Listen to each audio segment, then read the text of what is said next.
Hey guys, the track we produced and played on with Shad called Storm is finally out. And to celebrate, I want to do a bit of a beat deconstruction and show you what went into making the beat for this song. Check it out. On strange terrain, praying for a world. So the idea for the beat for this track started off with this Serge Gainsbourg drum loop that I came across. Even before our session with Shad, I set this aside because it was really inspiring when I first heard it, and I knew it could maybe translate into something. The loop sounds like this.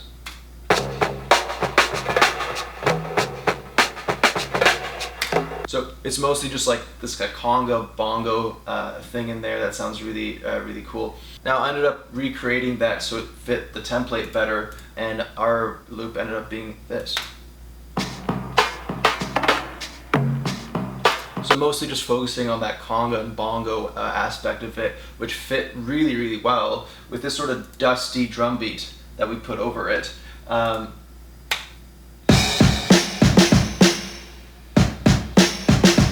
Along with some 16th note hi-hats.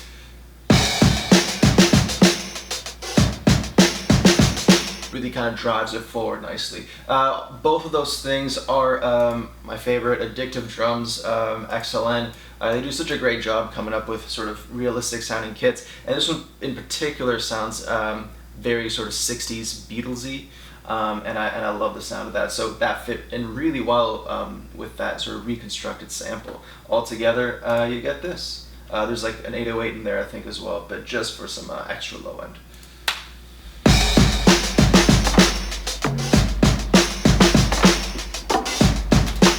A little bit of percussion, some shakers, some claps.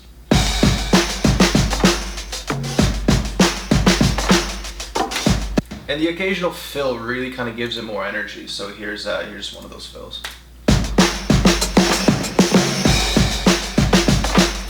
Sounds pretty great, right? Okay, next, Devin picked up the bass and pretty much instantly played this really awesome bass line. That sounds like this.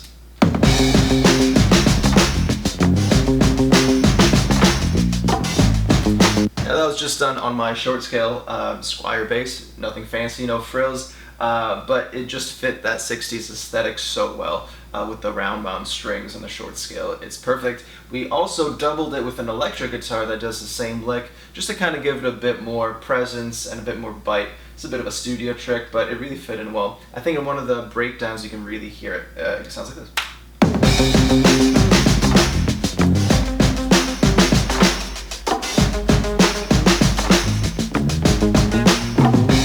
Just kind of blends well with the rest of it. Okay, next we have some acoustic guitars. These acoustics just pretty much play that same hi-hat pattern, that 16th note, back and forth. Now I kind of just, it was almost like I brushed the strings with my fingers, sort of very gentle, just almost like a guitar pad, and maybe less of an actual rhythm going on, because the rhythm is already so strong with that bass and drum groove. So here is with those acoustics in there too.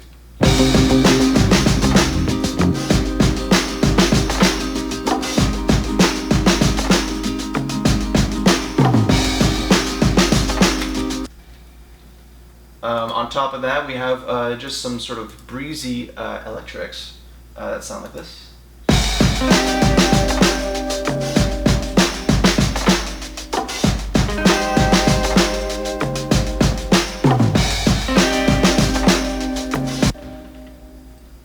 We also did some keyboards, which I don't think made the final cut, but Jeff played this really great Rhodes part on it.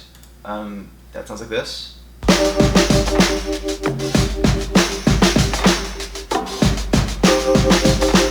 Very similar to the guitar, but later on I think he had this really cool rhythm that he was playing that.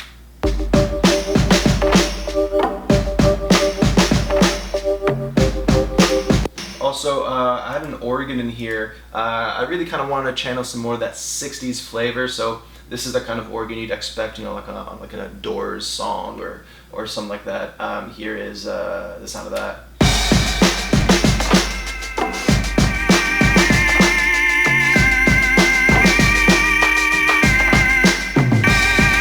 Okay, and then finally finally, the thing that kind of really brings this song to like, epic territory are some of the orchestral elements. So things like, we got some strings, we got some flutes, we got some horns, and we got some electric guitars kind of blended in there to sort of enhance and fatten the whole thing up a little bit.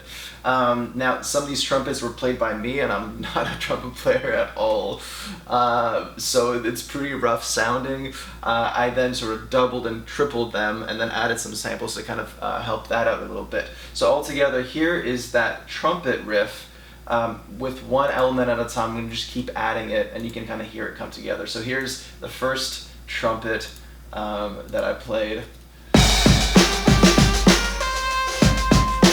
And then doubled that, and then tripled that. That was an octave lower too. Then we had some extra horns in there. I think this came from a sample. I couldn't get a sample that had them long, so these are just short little stabs, but kind of blended in with what we already have. It sounds pretty good. So here is that. Here's a saxophone. I think this was another sort of keyboard patch. And an octave lower saxophone.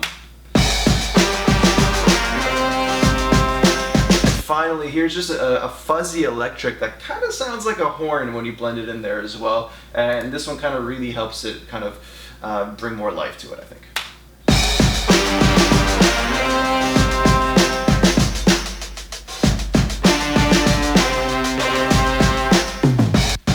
Really similar trick for the secondary riff. Took a pair of guitars, doubled them. That sounds like this.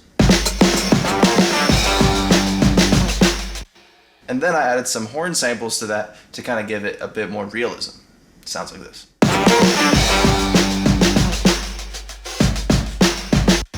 Now, in addition to that, one of the things that I sort of hunted down for was kind of like a orchestral swell.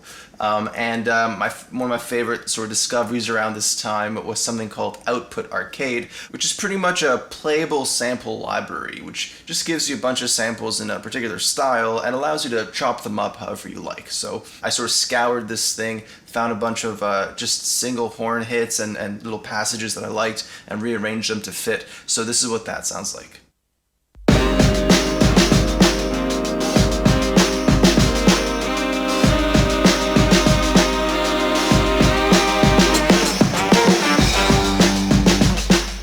In addition to horns, we have some strings.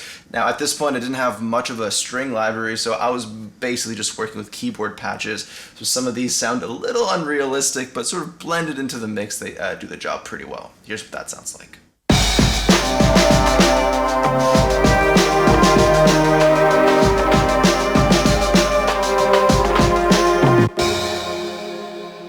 And I tried to sort of give it some motion internally so that it's not just a pad that's just held, but it actually sort of does something melodically in there as well.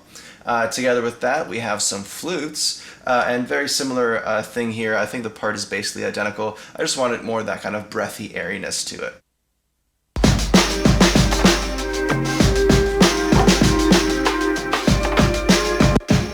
Now, all those flutes, I believe, are mellotrons, which isn't the most realistic flute sound, but for that kind of 60s sort of James Bond era epic sound, it really does work.